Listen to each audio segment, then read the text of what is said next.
We will discuss the different categories and classification of the crimes that is called crime typologies. And typology typical means an abstract category or class consisting of characteristics organized around a common principle relevant to a particular analysis. When we will analyze the different categories of crime or the human behavior that is deviant or that is criminal into different categories, or we will classify the criminal behavior into different categories, that is called typology of crimes. And we will also discuss various typology of crimes. That means we will discuss the violence, we will also discuss the hate crime, we will discuss genocide, also the other crimes related to like murder, theft, larceny, और इस तरह के जो different types of typologies of crime है उनको हम detailed में discuss करेंगे. Typically, a criminal typology is criminological theory made manageable in a way that can be practically applied, organized, classify, and make sense of range of behavior that violates the law. It means कि जो human behaviour है जब हम उसको different categories में put करते हैं, मिसाल के तौर पे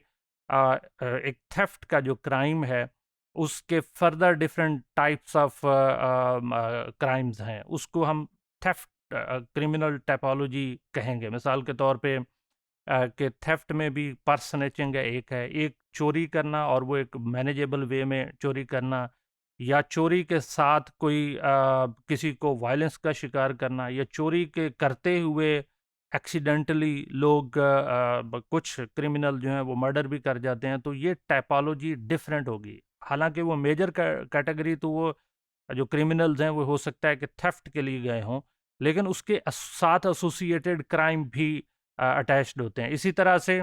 ड्रग ट्रैफिकिंग मिसाल के तौर पे एक क्राइम है, तो उससे एसोसिएटेड जो क्राइम्स हैं, मिसाल ड्रग एडिक्शन दूसरा हो सकता है. फिर ड्रग एडिक्शन के साथ साथ ड्रग ट्रैफिकिंग, पैडलिंग, तो ये डिफरेंट कैटेगरीज हैं. तो ये एक ब्रॉडर कैटेगरी ड्रग्स से रिलेटेड एक ब्रॉडर टाइपोलॉजी बनेगी और उसको फिर हम फर्दर डिटेल्स में देखेंगे. इसी तरह से जो बाकी क्राइम्स हैं, मिसाल के तौर पे क्राइम अगेंस्ट प्रॉपर्टी, उनकी भी डिफरेंट टाइपोलॉजीज़ हैं जिनको हम देखेंगे और उसको हम डिटेल में, क्योंकि हर एक अपनी अलग से टाइपोलॉजी कैटेगरी बनाते. ब्रॉडर अगर मैं इसको सादा लफ्ज़ों में कहूँ तो एक ब्रॉडर टाइप ऑफ कैटेगरीज है और हर टाइप ऑफ कैटेगरीज के अंदर सब टाइप्स हैं और उन सब टाइप्स के नेचर के मुताबिक क्रिमिनल एक्ट कमिट हो रहा होता है और फिर उससे रिलेटेड उसके ऊपर जो पीनल सैंक्शंस हैं, पीनल कोड्स हैं, वो अप्लाई होते हैं और हर कोड के मुताबिक डिफरेंट पनिशमेंट्स हैं. कहीं पे सिर्फ फ़ाइन हो सकता है और कहीं पे फ़ाइन के साथ इम्प्रिजनमेंट भी हो सकती है और कहीं सिर्फ इम्प्रिजनमेंट है, लेकिन कहीं इम्प्रिजनमेंट जिसको हम जबरी मुशक्क़त भी कहते हैं वो भी शामिल हो जाती है. तो ये हर कोड के ऊपर, यानी जो क्रिमिनल कोड अप्लाई होता है क्रिमिनल्स के ऊपर, या क्राइम एक इंसान कमिट करता है तो उस क्राइम के अगेंस्ट जो डिफरेंट कोड अप्लाई होते हैं और फिर हर एक का डिफरेंट प्रोसीजर्स हैं, उन प्रोसीजर्स को एक सिंगल टाइपोलॉजी हम कहेंगे या कैटेगरी कहेंगे या क्लासिफिकेशन कहेंगे. और एक टाइप ऑफ जो क्लासिफिकेशन है या कैटेगराइजेशन है वो दूसरे से डिफरेंट होती है. इसको टाइपोलॉजी इसलिए कहते हैं कि टाइप से टाइपोलॉजी, यानी the study of different types of crime. जो क्रिमिनल बिहेवियर में जब हम कहते हैं तो डिफरेंट क्राइम्स की डिफरेंट स्ट्रेटजीज होती हैं और हर स्ट्रेटजीज के अंदर different types of crime commit हो रहे होते हैं. मिसाल के तौर पे एक इंडिविजुअल जो है वो रोड पे आता है, सिर्फ हो सकता है पर्स स्नैचिंग के लिए आया, स्ट्रीट के ऊपर आता है, लेकिन हो सकता है उसकी किसी दूसरे इंडिविजुअल के साथ लड़ाई हो जाए और उसका अपना भी इवन हार्ड इंजरी हो सकती है और किसी दूसरे एक्टर की भी हार्ड इंजरी हो सकती है. तो इसका मतलब ये है कि वहाँ पे एक इंडिविजुअल तो ये सोच के गया है कि मैंने क्राइम कमिट करना है, लेकिन जो दूसरा इंडिविजुअल जिसके अगेंस्ट उसने कोई ऑफेंस किया है, तो हो सकता है वो ज़्यादा वायलेंट हो जाए और हो सकता है कि ये जो क्राइम कमिट करने गया है इसका अल्लाह ना करे कोई सीरियस इंजरी हो जाए. तो इसका मतलब ये है कि इस के टाइप ऑफ जो क्राइम्स हैं उसके अंदर भी फर्दर स्ट्रेटजीज चेंज होती जाती हैं, और उसी तरह से उसकी क्लासिफिकेशन भी चेंज हो जाती है, और कैटेगरीज ऑफ क्राइम भी चेंज हो जाती हैं। एक इंडिविजुअल जो रोड के ऊपर आया है, वो हालांकि अपनी नॉर्मल रूटीन के मुताबिक जा रहा है, उसका कोई पर्पज़ नहीं है कि उसने क्राइम कमिट करना है, लेकिन सेल्फ डिफेंस में हो सकता है कि वो जो क्रिमिनल आया है उसको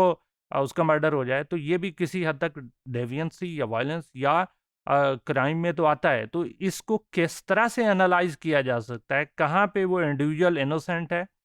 कहाँ वो सेल्फ डिफेंस में एक्शन कर रहा है या रिएक्शन शो कर रहा है, और कहाँ पे वो ऑफेंसिव हो रहा है। तो ये हर क्राइम की अपनी नेचर है, और उसकी नेचर के मुताबिक फिर जो क्रिमिनल कोड्स हैं, मिसाल के तौर पे पाकिस्तान पीनल कोड है, पीपीसी जिसे हम कहते हैं 1860s का, और फिर उसमें वक्त के साथ साथ चेंजिंग्स भी आती रही हैं, तो उसके कौन से कोड को किस ऑफेंस पे लगाया जा सकता है, वो क्या ऑफेंडर के ऊपर लगाया जा सकता है या डिफेंडर के ऊपर, कि डिफेंडर वो एक्टर जो अपने सेल्फ डिफेंस में कोई एक्शन या excessive use of force use कर रहा है, तो कहाँ पे उसके एक्शन को क्राइम डिक्लेयर किया जा सकता है, और कहाँ तक उसका सेल्फ डिफेंस रहता है। तो ये सारा क्रिमिनोलॉजी के अंदर जो क्राइम टाइपोलॉजीज हैं वो हम डिस्कस करेंगे, सो दैट कि हम जो ह्यूमन बिहेवियर में वायलेशन ऑफ लॉ हो रही है, उस वायलेशन ऑफ लॉ को डिटरमिन कर सकें। इसके साथ साथ क्रिमिनोलॉजी की जो टाइपोलॉजीज़ हैं वो अंडरस्टैंड करना इसलिए भी ज़रूरी है कि हमें ना सिर्फ कि उस क्राइम की नेचर को हम अंडरस्टैंड कर सकें, बल्कि क्राइम को आइडेंटिफाई कर सकें, और उस आइडेंटिफिकेशन के अंदर जो रिस्पॉन्स है मुजरिम का और जो मुद्दई है उसका क्या रिस्पॉन्स है, उसको डिटरमिन कर सकें, और उसके अंदर हम कोई एक लाइन ड्रा कर सकें। तो ये सारा क्रिमिनल टाइपोलॉजीज़ के अंदर आता है। इसके अलावा ये क्राइम टाइपोलॉजीज़ को अंडरस्टैंड करना इसलिए भी ज़रूरी है ताकि सैंक्शंस आइडेंटिफाई की जा सकें कि किस तरह के क्राइम के लिए क्या सैंक्शन या पनिशमेंट जो है वो ज़रूरी है, और कितनी इफ़ेक्टिव है, और कौन सी किस तरह के क्राइम के लिए पनिशमेंट इफ़ेक्टिव नहीं है। वो अगर एक्सेसिव पनिशमेंट होगी तो वो शायद वो इतना इफ़ेक्टिव नहीं होती। मिसाल के तौर पे अगर किसी एक इंडिविजुअल ने किसी दूसरे की प्रॉपर्टी का डैमेज किया है, तो अगर हम उसका हाथ काट देंगे तो ये शायद एक्सेसिव हो जाएगी। हाँ, अगर इस्लामिक ज्यूरिस्प्रूडेंस के अंदर देखें कि अगर किसी एक इंडिविजुअल ने थेफ्ट या चोरी कर ली है तो उसके अंदर तो हाथ काटना है, लेकिन जो बाकी कॉमन लॉज हैं या जो लॉ ऑफ द लैंड हैं वो शायद उस पे अप्लाई नहीं होते। तो इसलिए इस टाइपोलॉजी के मुताबिक ही उसकी सैंक्शंस होनी चाहिए, और इसी तरह से क्राइम को मैनेज करने के लिए भी क्राइम टाइपोलॉजीज का अंडरस्टैंड करना एसेंशियल है, ज़रूरी है। ट्रीटमेंट अप्रोचेज जो हम रिहेबिलिटेशन की बात करते हैं या करेक्शंस की बात करते हैं कि इंडिविजुअल जो क्रिमिनल्स हैं उनको कौन सी रिहेबिलिटेशन स्ट्रेटजीज अडाप्ट की जाएं, वो हर क्राइम के मुताबिक होती हैं। कि मसलन अगर कोई क्राइम अगेंस्ट पर्सन कमिट कर रहा है तो उसके लिए डिफरेंट स्ट्रेटजीज हैं, उसके लिए डिफरेंट ट्रीटमेंट का मेथड है, लेकिन अगर कोई एक इंडिविजुअल किसी दूसरे का मर्डर कर रहा है तो उसके लिए डिफरेंट रिहेबिलिटेशन की स्ट्रेटजीज हैं, सो दैट ये इंडिविजुअल कोई ऐसा कमिट क्राइम ना कर सके। फिर इसी तरह से पब्लिक सेफ्टी पॉलिसीज़ किस तरह की होनी चाहिए। मिसाल के तौर पे इलेक्ट्रॉनिक सर्विलेंस ज़्यादा इफ़ेक्टिव है या जो ह्यूमन सर्विलेंस है वो ज़्यादा इफ़ेक्टिव है, इंटेलिजेंस ज़्यादा इफ़ेक्टिव है। तो ये सारी चीज़ें हम उस वक्त तक नहीं अंडरस्टैंड कर सकते या कोई पॉलिसीज़ डिवाइस नहीं कर सकते जब तक कि हम क्राइम टाइपोलॉजीज़ को अंडरस्टैंड नहीं करते। फिर इसी तरह से कि जो क्राइम और क्रिमिनल्स की कैटेगरीज हैं उनको क्लासिफाई करने के लिए, मसलन कुछ ऐसे क्रिमिनल्स हैं जो जिनके अंदर वायलेंस टेंडेंसी ज़्यादा हैं या वो सीरियस क्राइम कमिट करते हैं, तो उनकी डिटेंशन के लिए डिफरेंट सेल्स बनाए जाते हैं या डिटेंशन सेंटर्स बनाए जाते हैं या प्रिजन्स बनाई जाती हैं। और जो लेस क्रिमिनल्स होते हैं या जो माइनर क्राइम्स हैं उनके लिए शायद ज़्यादातर तो फाइन्स ही इम्प्लाई किए जाते हैं या फाइन इम्पोज किए जाते हैं ताकि उनके बिहेवियर को करेक्ट किया जा सके। लेकिन कहीं ना कहीं उनके लिए इम्प्रिजनमेंट की स्ट्रेटजीज भी अडाप्ट की जाती हैं। तो इसका मतलब ये है कि हमें क्राइम टाइपोलॉजीज़ को अंडरस्टैंड करना बहुत ज़रूरी है, और जब तक हम क्राइम टाइपोलॉजीज़ को अंडरस्टैंड नहीं करेंगे तो प्रॉपर उसकी सज़ा या जज़ा का अमल नहीं हो सकता। और जब सज़ा या जज़ा का अमल नहीं होगा तो उससे जो पनिशमेंट दी जाती है उसका पर्पस भी ख़त्म हो जाता है, और फिर क्रिमिनल बिहेवियर जो है वो बार बार हमारे सामने आता है और क्राइम रेट बढ़ता है। तो in order to crime rate reduce करने के लिए, मैनेज करने के लिए, क्राइम टाइपोलॉजीज़ जितनी अच्छे तरीके से उसकी क्लासिफिकेशन अच्छे तरीके से की जाएगी और उसको अंडरस्टैंड एनालाइज अच्छे तरीके से किया जाएगा, उसी तरह से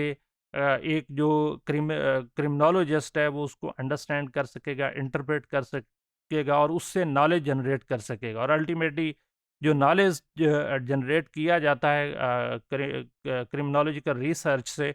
वो एज ए कुकी यूज़ होता है। इसका मतलब ये है कि जब हमने किसी भी क्राइम को डील करना है या उसे मैनेज करना है या उसके रेशो को रिड्यूस करना है या पब्लिक सेफ्टी ऑर्डर या पब्लिक ऑर्डर को मैनेज करना है, तो उसके लिए वो नॉलेज हमारी हेल्प कर रहा होता है कि आप ये करेंगे तो क्रिमिनल्स का ये रिएक्शन होगा,